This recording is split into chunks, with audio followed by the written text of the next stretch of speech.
Hi, everyone, and welcome to episode 154 of the Holding Court podcast. The holidays have arrived, and we're talking about our first big snowfall here in Chicago and how Justin made it extra special for us. I recently had my high school reunion, and we'll chat a little football too, all coming up right now on Holding Court. Bum bum bum bum bum bum bum bum bum bum bum bum bum.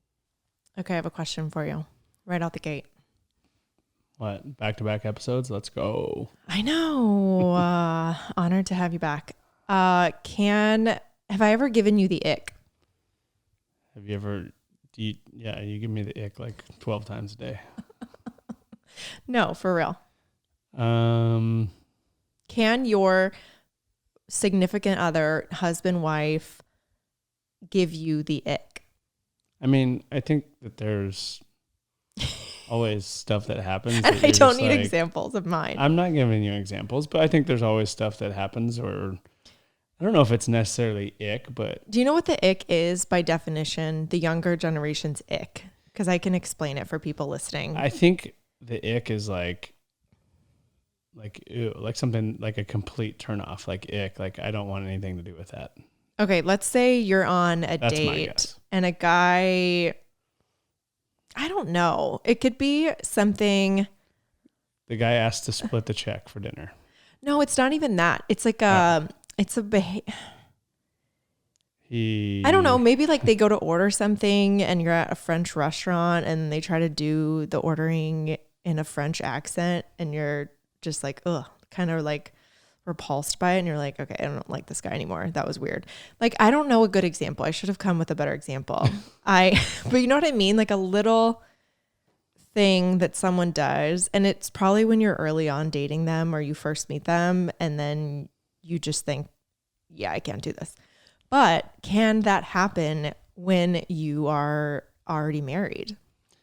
So this is all very new to me, but I'm going to say this.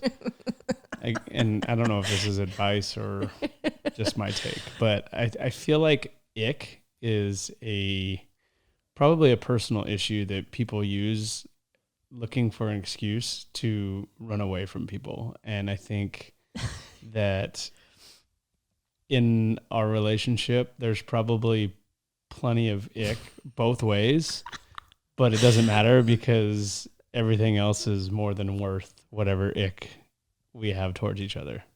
Now I want to know what my icks are.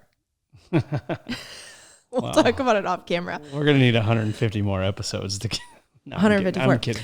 154. My bad. So I'll explain. So this will be the last week that I discuss Dancing with the Stars. The season is over and we're moving on. But what do you mean? They're doing Dancing with the Holidays now. brand new special. You're right. It's not over. Okay. So in the finale, Alex and Val's dance, their freestyle was incredible. It was so good. It was done to Maneater.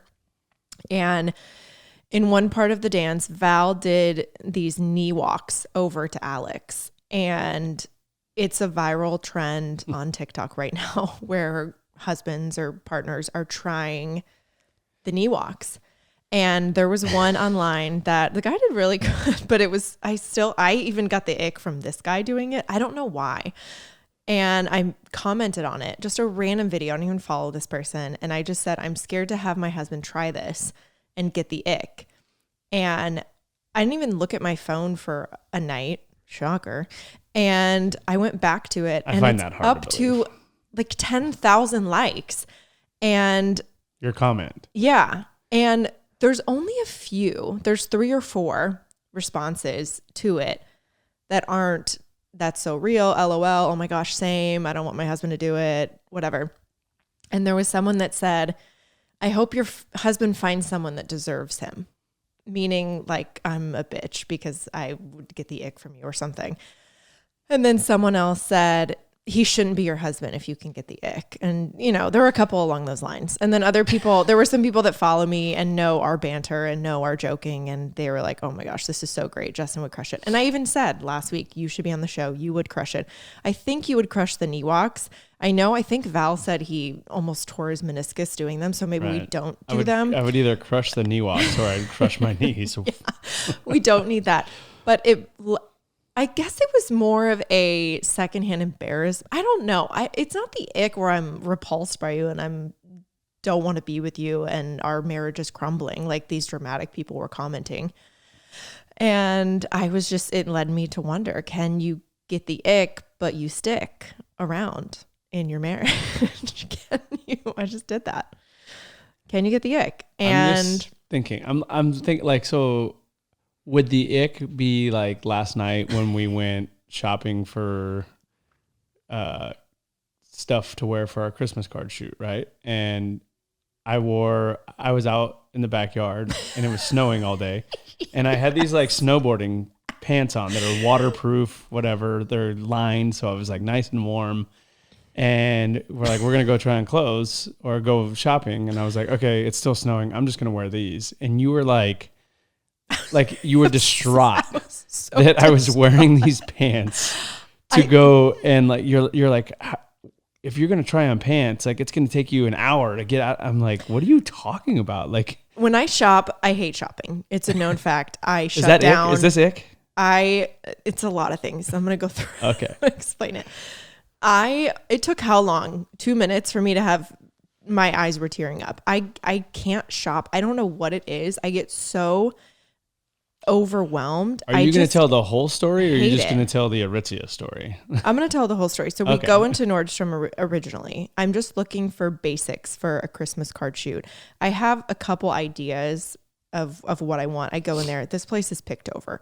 Obviously, it's a post-apocalyptic world when you go in after Black Friday, Cyber Monday, the whole deal.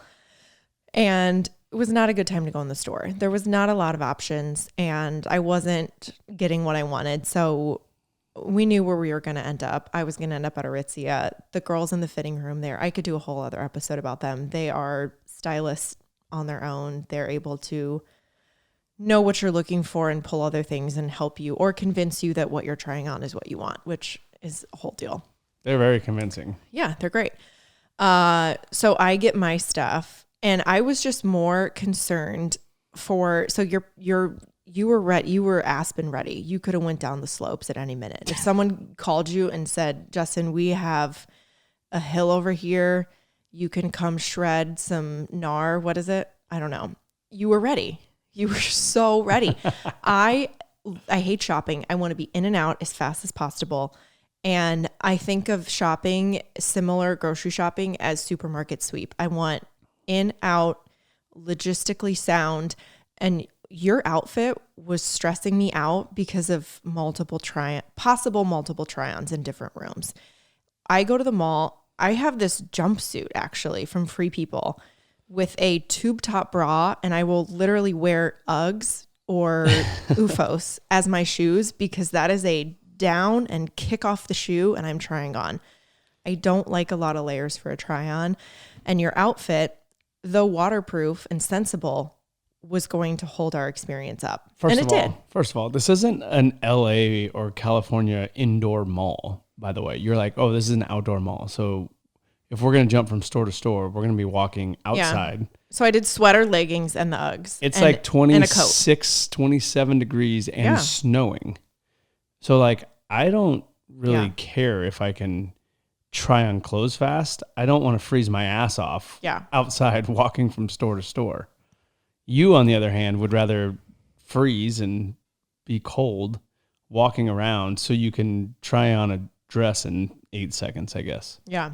See, that's the difference between I was me and fast. You. I don't think it was the ick. It was more you 100% had the ick. It wasn't the ick. You asked me like 12 times if I was going to wear those pants. Okay, I'm going to give an example of the ick from a friend, and I won't sell them out. But recently they were on a date. Can I guess who this is? No, I don't want you to guess. And am I going to know? The guy was wearing a long jacket, like a blazer, like a wool, what do you call it? Like a sport coat? Like a peacoat. Peacoat. Yeah. Peacoat. Yes, that was the word. And they say their goodbyes and they call an Uber. The guy calls an Uber and the Uber ends up passing her date and he ends up chasing the Uber down the street and the peacoat is flapping in the wind and she immediately got the ick and was out. What? That's a real example. That's the ick. But like you said, it's something else probably wasn't right, and that was just an excuse. Ick is code word for I'm looking for a reason to not want to continue this, in my opinion. I don't know. Just saying. But you let us into it before. We had our first big snowfall here in Chicago, and you went into full dad mode already. And I feel like in your mind, Bo is 10 years old and not a 16-month-old infant. He's and you just went, and these were big flakes. This is a good snowfall. And growing up in the Midwest, you learn to appreciate, you don't want the slushy, you don't want the stuff that melts. This was nice, beautiful, crunchy, powdery packing snow. Beautiful for snowballs. Inches. Yeah. 8 inches. Wait, what's it called when the wind pushes it up? Drifts? Yeah, snow drifts. So I had no idea what drifts were. And yeah. Kourt and her mom were talking about the drifts. And yeah, we got a big snowfall growing up where school was closed for several days. Everyone's power was out. And I think the actual snowfall was only 12 inches, but the snow drifts where it blew the snow in some areas were several feet. And so snow drifts can actually lead the snow to look like we got more. But well, it's funny because on the steps going up to the garage, yeah, there's snow drifts and it's like almost 2 feet high. The snow up there. And I was like, oh. So I was like, that's a drift. Yeah. But anyway, sorry. It was a lot of snow. No, it was a lot. And here you have to do all of the snow things. You have to clean off your car, unless you're lucky to have a garage. You helped clean off my mom's car. She was up here for a couple days. But you went right into the backyard. You got a shovel and you are a visionary. You had an idea in your head and you went for it. And someone commented today and said, oh, that probably took 2 hours. I wish. That was longer than 2 hours.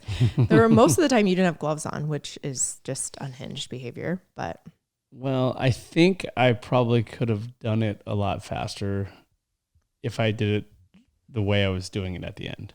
Yeah. But here's how it came about. We have like when you walk out of our back door, we have like a little patio, like outdoor sitting area.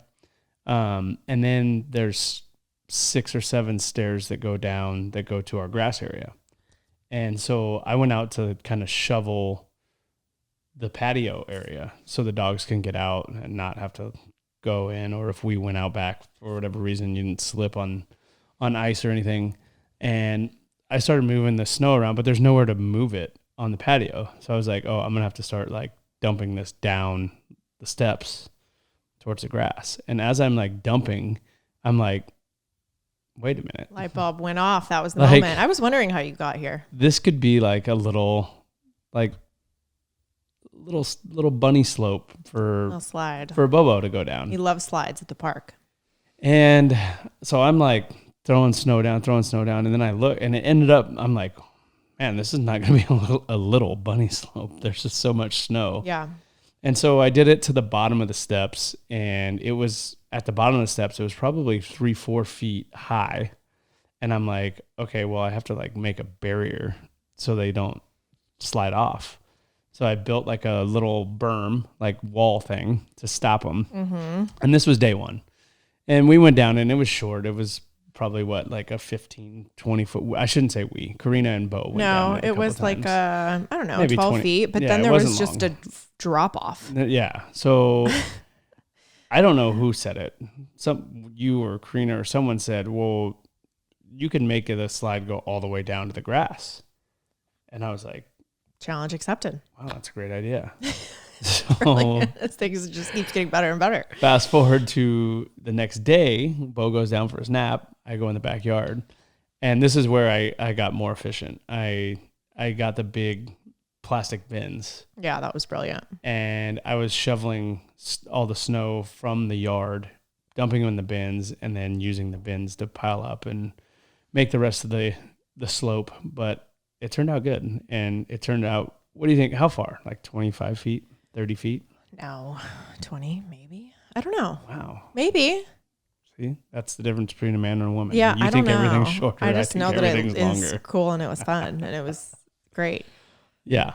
I don't know. It came out good. Yeah. No, it was, we went on it yesterday and we had a blast. I imagine we'll be out there again today. Got a little more snow overnight, so we'll see if that added to it. Well, but the crazy thing was I went through all this trouble building this, little bunny slope, thinking like Bo's going to be sledding down, having the time of his life. And then I couldn't find a sled in Chicago. Oh, yeah. I went to like 4 different places. They're like, wait, no one's asked us for a sled. I can't believe we don't have sleds. Home Depot, REI, Target, like all these places, none of them had sleds. And they're like, well, I can't believe we don't have sleds. In the city, basically. But you'd think you buy your stuff in your neighborhood store and then you go out. Because I grew up right by the dunes. And those are just sleds everywhere. Hundreds of hills or just in someone's yard. But in the area we live in, no one really has a yard like that would have a hill. So,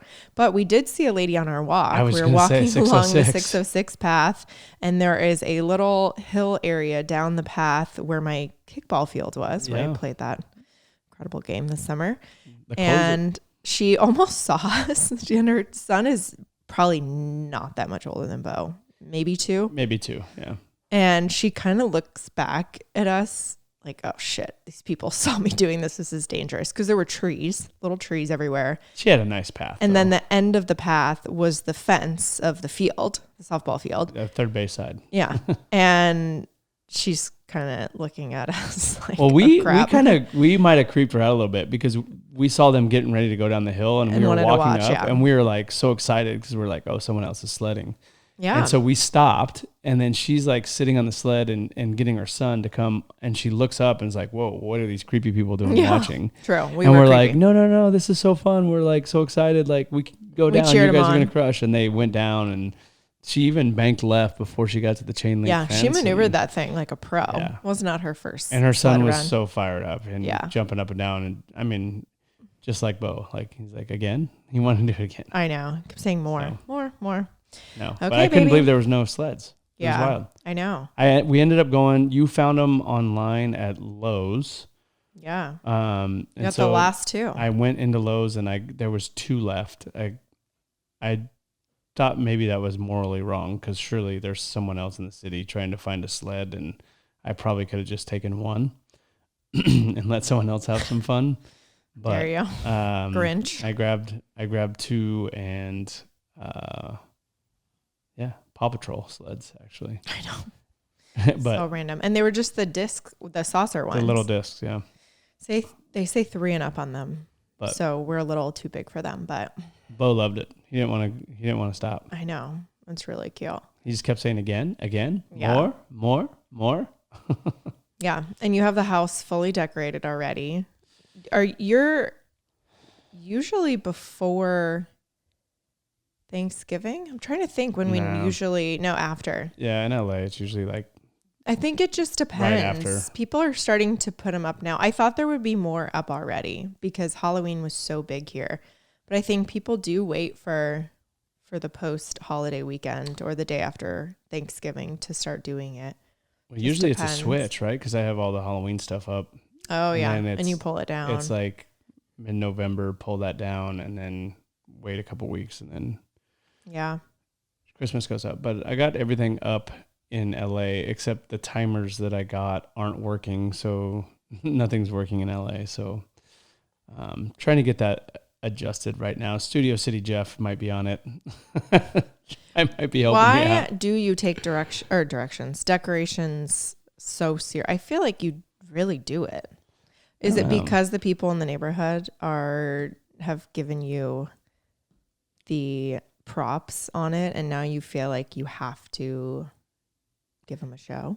No, I just think Christmas was always such a big deal Yeah. For me. Well, your growing dad up. goes Like, ham on the decorations. my dad goes crazy Your mom on the inside, outside. yeah. My mom on the inside. Like, I'm sure you've seen them at, if you're a Midwest person, you go to Menards, they have all the little village things with like the cars and the people and the different buildings that light up. Like, she had all of those, and she would build the little cities on our hutch and put fake snow, and we had all the Christmas stuffed animals, and everything was just done up. And then, Christmas at my grandma's house with my cousins still is a huge thing. And my grandma was insane. I mean, she has, I don't know, you probably know better than me, 30 grandkids and great grandkids now. I lost count a while ago. But when it was, Great grandkids. 4 or 5 of us, Christmas with Grandma and Grandpa Turner was wild. I mean, I'm talking like mountains of presents from Grandma and Grandpa Turner. So it's still wild. She still does great for all of us. Yeah, she does for everybody. But I think it's like 30 grandkids and great grandkids, and like 4 or 5 gifts each. Yeah. So your mom, I remember the first Christmas I went when we were dating.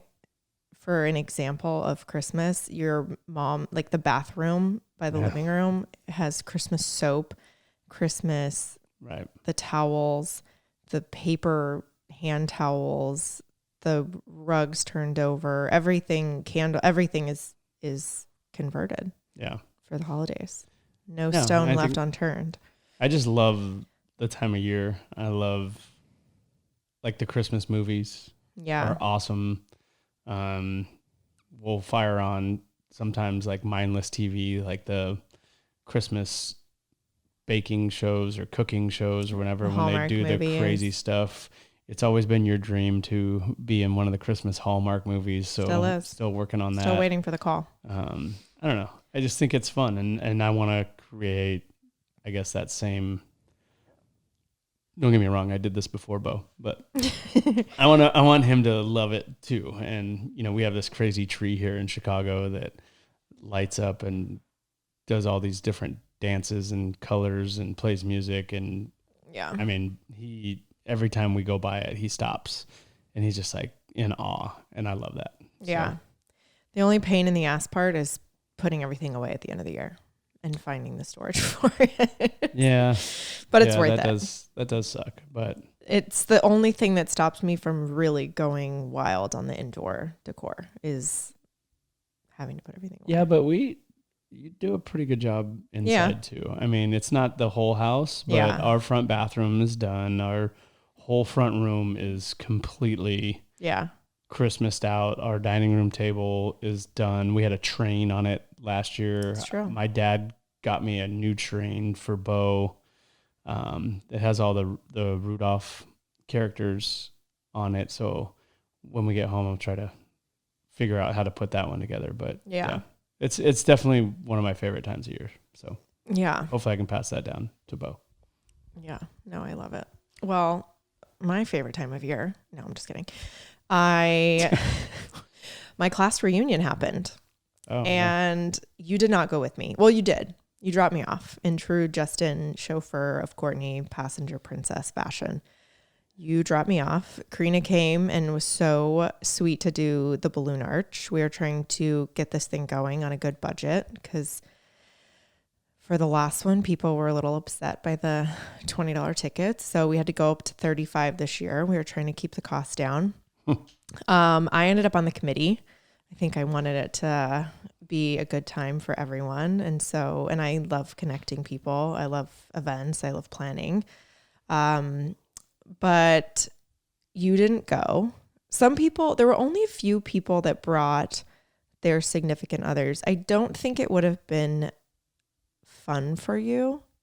I don't know if it would have been fun for you, as not just as my husband, but as you, the baseball Justin. It might have been a lot of answering a lot of questions for Cubs fans. I mean, I think you would have had fun. I don't think you would have been annoyed. I just think it would have kind of taken away from the night, maybe.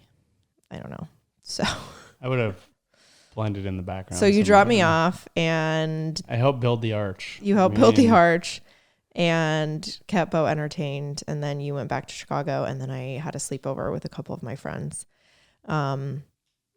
It was exactly how I thought it would be. What year reunion was this for you? I'm not going to say, but I will say we had a graduating class of, I think, 370 or 380.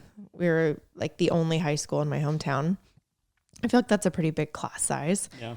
And we only had 60 some people, I think, which is crazy to me, because I would say 70, that might be a bigger percentage of people are still in the area.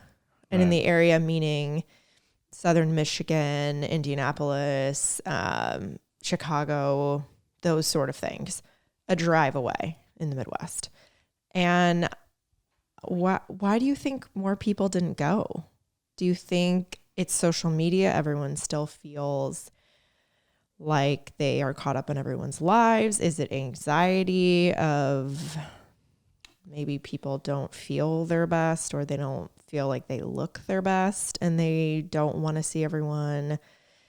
Politics? I don't know. I really don't know. I was trying to think, even the committee, we were like, is it us? Why did more people not go? And I think the last one, it was maybe 80 people, but that was, I don't know. And it wasn't, I don't know. Do we need to get a musical act next time and get it going? Or what was, it was open bar and a very affordable ticket. Well, I will say. That was my question to you, because I haven't been to any of my reunions either. I feel like they're always in the summer when you're playing, or I don't even know. Yeah. No, the first one, the 10-year was, and I don't even know if they did a 20-year. Anyways, my question to you on the way down there was like, you guys had this place for 3 hours, I think. I was like, what are you guys going to do for 3 hours? I know. And we ended up staying there a little later. Well, we were cleaning up a little bit, but it went by fast. I think I was by the door for a minute because I got there early to help set up. And then we all went to go grab dinner really quick because it was just a huge charcuterie setup kind of thing, and then an open bar. So it wasn't advertised as a dinner. And so I got there maybe 20 minutes late. I didn't want to be there and be the welcome wagon. Initially, I was going to do the door and the tickets and the name tags, but we only really had one person sneak in, which they know who they are and they didn't pay, and it's fine. Ooh. They have to live with that. Busted on holding court. I'm sure they don't listen. And so I thought, I'm not going to work the door. I don't want to have a clipboard and be the greeting committee. I'll go around and see everybody. But yeah, it just went by fast, and there weren't really games because I thought, do we need beer pong or something to entertain us? And it was really cute in the space. We had movies that were popular during the years we were in high school playing on mute around, and then we had a playlist going, which was cool, but there weren't really activities. And so it was kind of interesting that we were able to fill time, but it was funny to watch everyone fall into their old cliques. Yeah. And it's not like, I think our high school, we have a good common ground kind of bond where we're all fine with each other. There wasn't really anything too crazy, but it was funny. There was one point where I stood back and I kind of looked around the room and I just thought, wow, everyone is back in their old group, whether they had seen each other in X amount of years or not. It was funny how people fell back into their same comfort. But yeah, it was cool to see everybody. It was wild. It's just it feels like a time warp. It feels like you just graduated yesterday, and I don't know. It was interesting, but I don't know. Got to think of better ways to get more people the next time to make it. I don't know. And in my mind, all these reunions, and I see them on TikTok or on social or other friends going to them, and everyone's very casual. And why was it growing up, all the movies, maybe Romy and Michelle's or all that, but everyone dressed like prom, right? It was very cocktail type thing. And I know we're all from Indiana, but maybe the next one needs to be a prom theme. I don't know. And everyone needs to dust their heels off. Would I be invited to that one? Yeah. You were invited. I just wanted to give you an out. None of your friends' husbands went. So I know. We kind of did a poll and it was, hey, do you want to go to this golf? They have an indoor golf place there. And it was, hey, are you coming into town? Well, when Brian wasn't coming, then I was out. So. Yeah. And if a couple, like my close friends, none of their guys were going, no, there's no reason for you to go. Well, there's a couple of them I haven't even met there. Yeah. Yeah. You can't go to a lot of their weddings too. Well, I missed them all. Miss out on so much. But yeah, it was all on Brian. When Brian was out, I was out. Yeah. No, it's fair. But hopefully I'm on the committee for the next one. I think we need a better way to reach out. There used to be that website classmates.com, and that used to be everyone put in their info, and that was kind of the lifeline for information. And we used Facebook, which I just think a lot of people aren't on Facebook. But our Facebook group, we got to over 200 people. And so I was thinking, okay, word of mouth, you tell your friends, whatever. And I don't know, we tried to go through the school and see if they still had ways to contact people, and they didn't have anything. So I need to work a couple of years, 5 years to. Even that's bad. 60 out of the 200. I know. I mean, let alone 350, but. I know. I don't know. Maybe we need to put the date out earlier. Were there a lot of responses, like responsive no's? No, I put out the ticket thing and people just bought tickets. So you don't know if everyone saw the invitation? Well, it was posted in the Facebook group, and so I'm assuming people saw it. I don't know. I don't go on Facebook. I know. I have a Facebook like fan page that everything from Instagram gets posted on. And I go on there like twice a month, maybe. Yeah. So I wouldn't see anything from anyone on Facebook. I know. We need a better method. That's probably what it was. Yeah. It wasn't us. It was that. Yeah. Well, I think you need grassroots movement. Go door to door. I know. I got to work on my marketing skills.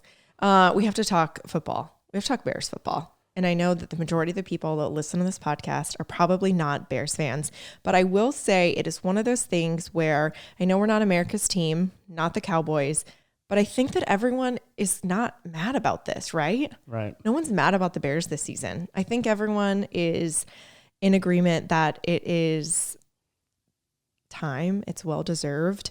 9-3. I think with the Rams losing, they are now the number 1 seed in the NFC. Did I read that correctly? I don't know. Sorry, I think. Just yawned. Wow. See, started talking about the Bears. I'm like, boring. Anything but.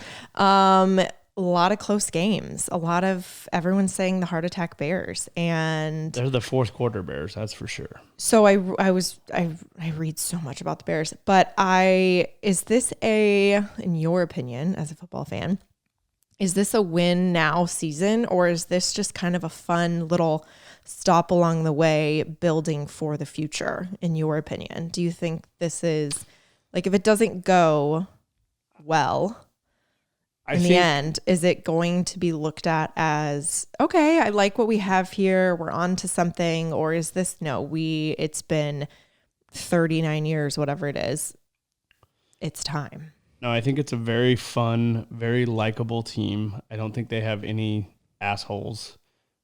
Not that we know They of. don't have anyone that... We don't know. I don't know. I mean, I'm not a Bears fan. I follow them because of you. And there's a lot of likable players on the team that... The fun rookie, the Colston Loveland, yeah. He started out doing that viral TikTok of the Let Me Love You. And he's actually having a really great season, which is always good to go viral for something off the field. And then you actually put together a good rookie season. That's exciting. I do think, and everyone was saying this going into this season, like, I do think, Caleb is still in the development process and getting used to this offense. And if you listen to Ben's post game, how can you not? After the win, he even said, like, we're winning these games in spite of the passing game, not because of the passing game. Mm-hmm. So they're a fun team. They're creating turnovers. They're playing good defense. They move the ball. The running game has been off the charts. DeAndre Swift is having a monster year. And they are the, what'd you call them? The heart attack bears. Yeah. I call them the fourth quarter bear. I think if they only played the fourth quarter, they might be 12-0. I mean, yeah, I think they're blowing everyone out in the fourth quarter. So, is it a must win this year team? Like, I think they have a chance to win some playoff games and maybe go and play for the Super Bowl, but I don't think anyone would be like heartbroken if it didn't happen this year, because I think they are trending to continue to get better and better. Especially with Ben as the head coach. He's been awesome. He's fun to watch. He's fun to watch shirtless too, because he gave the city of Chicago free hot dogs. Jeez. It gave me the ick, baby. Taking my shirt off. Don't worry, it gave me the ick. So the Wiener Circle in Chicago is a very fun hot dog establishment, and they always have some little things going throughout the season, but they told the coach, if you go shirtless after a win, free hot dogs for the city. And he is a man of the people. And 5 weeks after they put that, which I have a theory that he maybe went on a little training program and, went on his macros and did a pump every now and then to get ready for that moment. But he did it, and the city is celebrating. And I think he took his shirt off again at the Wiener Circle. He can't stop now. Yeah, it was funny because they asked him initially when everything. Now I want a chili dog. Came out. We should go. It's free. And I don't know. It's probably extra for chili. You got to pay for your toppings. But he said that's disturbing. No one wants to see that. And then everyone's like, whoa, okay. Like, this guy did a little regimen before he ripped it off. And the boys were fired up. I think that is the best thing. There was this TikTok of going around the room and just showing everyone's reaction. Yeah. And I asked someone punched a hole in the ceiling. I know. It was like, I want to know who this guy is punching a hole. I don't know who it was. I don't know if anyone, I'm sure someone on TikTok figured it out. But yeah. It was awesome. The vibes are up. Vibes are up. Don't break our hearts. No, it's fine. And I keep going back and forth after every win, and it gets better and better. And you just have to enjoy it, and you can't get ahead of yourself. And there's still so much to go. And I don't know. It's just, it's fun. These are fun games, and I'm glad you and I got to go to one here in Chicago, and we're talking about going to another one before we leave Chicago, but just got to enjoy it. Right. I'll say this about Kourtney, and this is not to discount your incredible knowledge in sports. Baseball, football, hockey, you're pretty dialed in, probably more dialed in than most wives that I've known. I would agree with that. But there are two things at the top of your sports list that fire you up more than anything. And this is going to sound like I'm discounting your sports knowledge, and I'm not trying to do that. But number one is a good mascot. Like, you will do anything for a good mascot. And number two is a fired up, passionate, I love it, screaming head coach, Ozzie Guillen style, Ben Johnson, some of your favorites. You even kind of dug Belichick a little bit with his cutoff hoodie. I think you like head coaches that have edge and personality and intensity. So don't forget Harbaugh. Oh yeah, you love a Harbaugh. I really do. I love it. Yeah. I really think the head coach is so important. I'm a big Phil Jackson fan too, which not as like same energy as. What was your quote that you dropped the other day about Phil and coaching? What? That he was the ego manager? Ego manager, yeah. No, I mean, that was well known, and I think that was. Yeah, it was necessary. I think a head coach is so important. I really do. I think vibes are important, because talent is one thing, but I think how the team plays together is huge. And then obviously who's calling the shots and who's driving the ship. So I don't know. I just think his demeanor, Ben Johnson's demeanor, is incredible. I mean, he's locked in the entire game. There's no emotional roller coaster. And he kind of sets the bar he sets the bar really, really high for his guys. not being content, not being satisfied, wanting to be perfect, wanting to be better. And I think the players are 100%, feeding off that energy and following his lead. He's a leader, no doubt in my mind. I agree. I asked you if you thought he was well liked by his team, and you said, well, it's easy to like a coach or for things to be going when the team's winning, right? First of all, I thought I didn't realize you meant by the players in the club. I think he's loved by the players in the clubhouse. I agree. I think the fan base loves him right now because of all the success. And I think with any head coach, with failure, with losing, comes some angst and some negativity and some wanting some. I mean, look at Mike Tomlin right now with the Steelers. Everyone's like calling for his head. He's been one of the best head coaches in the NFL over the last 20 years, and successful season, winning season after winning season after winning season. And now they aren't playing good, and they're like, get rid of this guy. Yeah. It's like, whoa.